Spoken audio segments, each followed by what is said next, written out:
2024-এ মুক্তি পেয়েছে স্ত্রী 2। মুক্তির পর থেকেই বেশ আলোচনায় এ ছবিটি।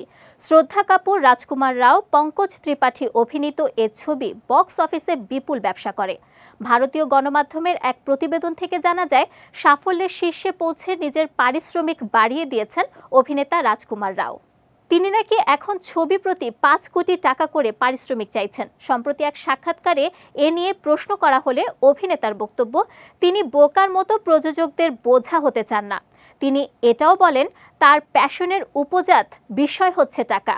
পারিশ্রমিক বেড়ে যাওয়া প্রসঙ্গে অভিনেতা বলেন, আমি তো প্রতিদিন আলাদা আলাদা টাকার অঙ্ক দেখতে পাই।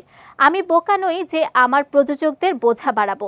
সবচেয়ে বড় ব্লকবাস্টার সিনেমার অংশ হওয়ার জন্য আমি অভিনেতা হিসেবে বদলে যাইনি। টাকা কেবল আমার প্যাশনের সঙ্গে আসে।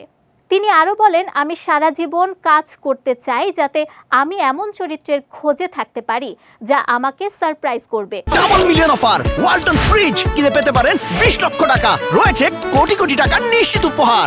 উত্তেজিত করবে, চ্যালেঞ্জ করবে এবং আমাকে এগিয়ে যেতে সাহায্য করবে। রাজকুমারের ভাষ্য, বাকি অভিনেতাদের মতো 5-6 কোটি টাকার গাড়ি কেনার ক্ষমতা তার নেই। তিনি বলেন, ভাই, সত্যি কথা বলতে লোকের যতটা মনে হয় আমার অত টাকা নেই, আমার 100 কোটি টাকা নেই।